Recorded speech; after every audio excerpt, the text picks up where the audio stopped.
প্রিয় দর্শক আসসালামু আলাইকুম। Welcome back to my channel delicious cooking by Tahira. আজকের পর্বে আপনাদেরকে রাঁধুনি রেডিমিক্স মশলা দিয়ে হালিম রান্না করে দেখাবো। সবচেয়ে সহজ আর পারফেক্ট এই রেসিপিটি একবার বাসায় তৈরি করলে কিন্তু বারবার তৈরি করার রিকোয়েস্ট আপনাদের কাছে আসতেই থাকবে। আশা করছি বরাবরের মতো আমার আজকের রেসিপিটি আপনাদের কাছে অনেক ভালো লাগবে।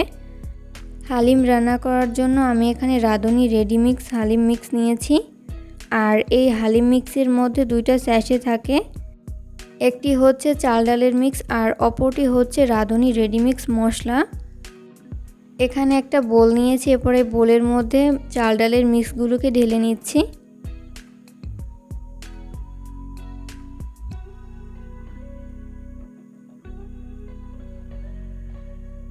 এরপর আমি এর মধ্যে পর্যাপ্ত পরিমাণ ফুটন্ত গরম পানি দিয়ে দিচ্ছি। এখানে অবশ্যই ফুটন্ত গরম পানি ব্যবহার করতে হবে, ঠান্ডা পানি ব্যবহার করা যাবে না। তো আমি এখানে 3.5 কাপ ফুটন্ত গরম পানি ব্যবহার করেছি।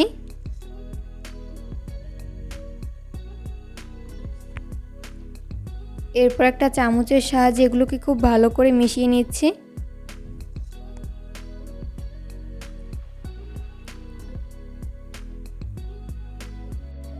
চাল ডালের মিক্স এইভাবে ফুটন্ত গরম পানিতে মিশিয়ে নেওয়ার ফলে কিন্তু 60% মতো সিদ্ধ হয়ে যায়।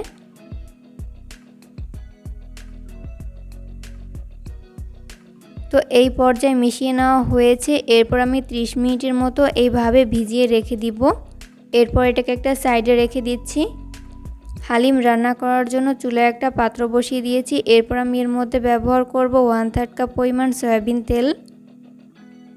তেল যখন মিডিয়াম আঁচে গরম হবে ওই পর্যায়ে আমি এর মধ্যে ব্যবহার করব 1 কাপ পরিমাণ পেঁয়াজ কুচি। এরপর এর মধ্যে কিছু গোটা গরম মশলা ব্যবহার করব। আমি এখানে এলাচ আর দারচিনি ব্যবহার করেছি। এরপর এই পেঁয়াজ আর এই গরম মশলাগুলোকে আমি 2 মিনিটের মতো ফ্রাই করে নিব।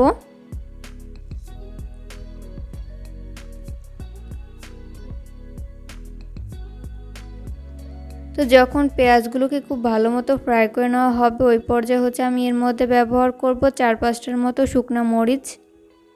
এরপর আমি আবারও খুব ভালো মতো নেড়েচেড়ে মিশিয়ে নিচ্ছি। তো মিশিয়ে নেওয়া হয়েছে। এরপর আমি এর মধ্যে ব্যবহার করব 1 টেবিল চামচ পরিমাণ কাঁচামরিচ কুচি। এরপর ব্যবহার করব 1 চামচ পরিমাণ হলুদের গুঁড়া। এরপর ব্যবহার করব 1 চামচ পরিমাণ মরিচের গুঁড়া, ঝালটা স্বাদ বুঝে কমিয়ে বাড়িয়ে অ্যাড করতে পারেন। 1/2 চামচ পরিমাণ জিরার গুঁড়া দিয়ে দিচ্ছি। এরপর ব্যবহার করব 1/2 চামচ পরিমাণ ধনিয়ার গুঁড়া। এরপর ব্যবহার করব 1 চামচ পরিমাণ জিরা বাটা, 1 চামচ পরিমাণ আদা বাটা। এরপর ব্যবহার করব স্বাদমতো লবণ। এরপর এই সমস্ত উপকরণগুলোকে একটা স্প্যাচুলার সাহায্যে খুব ভালো মতো নেড়েচেড়ে মিশিয়ে নিচ্ছি।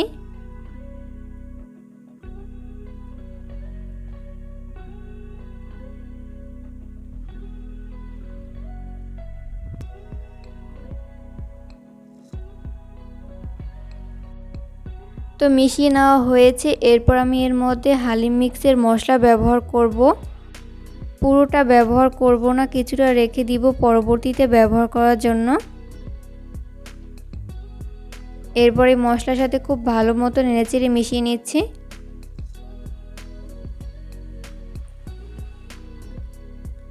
তো এই পর্যায়ে মিশিয়ে নেওয়া হয়েছে। মশলাটা যাতে পুড়ে না যায় ওই জন্য আমি এখানে সামান্য পরিমাণ পানি দিয়ে মশলাগুলোকে খুব ভালো মতো কষিয়ে নিব।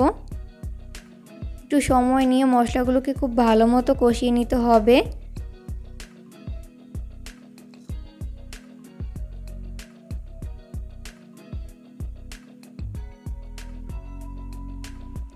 তো এই পর্যায়ে মশলা কিন্তু খুব ভালো মতো কষিয়ে নেওয়া হয়েছে, দেখতেই পাচ্ছেন তেলটা কিন্তু উপরে ভেসে উঠেছে।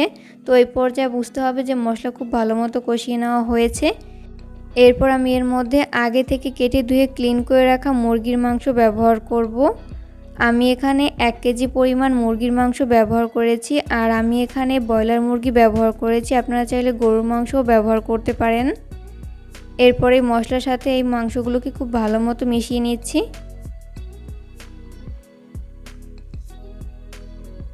একটু পরপরই হচ্ছে স্প্যাচুলার সাহায্যে এইভাবে নেড়েচেড়ে মিশিয়ে নিতে হবে।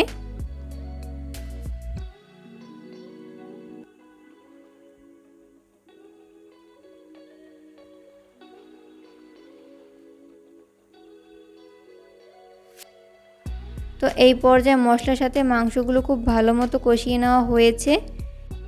এরপর ঢাকনা লাগিয়ে চুলার আঁচ মিডিয়াম ফ্লেমে রেখে 10 মিনিটের জন্য ঢেকে রেখে দিব।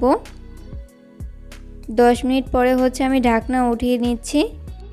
দেখতেই পাচ্ছেন ঢাকনা দিয়ে ঢেকে দেওয়ার ফলে কিন্তু মাংস থেকে অনেকটাই পানি বের হয়েছে। আর এই পানি দিয়ে হচ্ছে আমি মাংসগুলোকে সিদ্ধ করে নিব, এক্সট্রা কোনো পানি ব্যবহার করব না।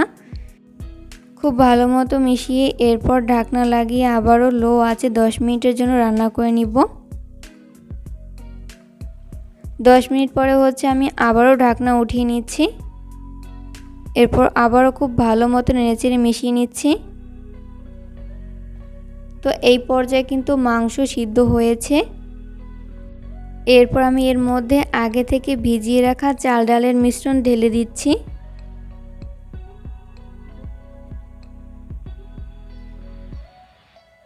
এরপর স্প্যাচুলার সাহায্যে হালকা হাতে একটু নেড়েচেড়ে মিশিয়ে নিচ্ছি।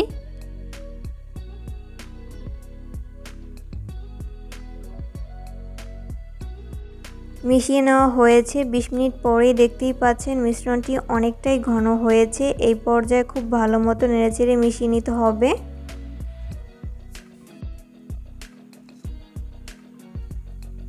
তো এই পর্যায়ে কিন্তু হালিম রান্না করে নেওয়া হয়েছে।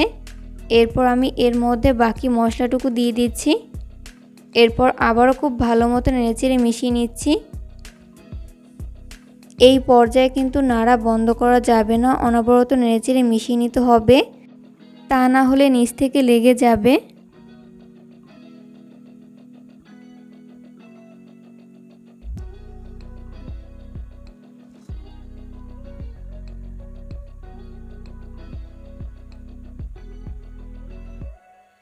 তো এই পর্যায়ে হালিম রান্না করে নেওয়া হয়েছে। এরপর আমি এর মধ্যে উপর থেকে সামান্য পরিমাণ পেঁয়াজের ব্রেস্তা ছড়িয়ে দিচ্ছি।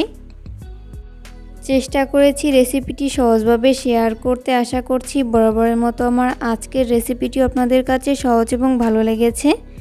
রেসিপি ফলো করে অবশ্যই বাসায় ট্রাই করবেন, দেখবেন পরিবারের ছোট থেকে বড় সবাই অনেক বেশি পছন্দ করবে আর অনেক মজা করে খাবে। অতিথি আপ্যায়নে ঝটপট এইভাবে হালিম তৈরি করে কিন্তু আপনারা তাক লাগিয়ে দিতে পারেন। ভিডিও ভালো লাগলে অবশ্যই ফ্রেন্ডস অ্যান্ড ফ্যামিলিদের মাঝে শেয়ার করবেন। তো এই পর্যায়ে চুলা থেকে নামিয়ে এই হালিম আমি একটা বোলে সার্ভ করে নিয়েছি। এরপর উপর থেকে সামান্য পরিমাণ পেঁয়াজের ব্রেস্তা ছড়িয়ে দিচ্ছি।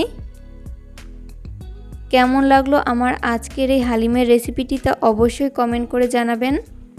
পরবর্তী ভিডিও দেখার আমন্ত্রণ জানিয়ে আজকের মতো এখানেই বিদায় নিচ্ছি। সবাই অনেক বেশি ভালো থাকবেন। আল্লাহ হাফেজ।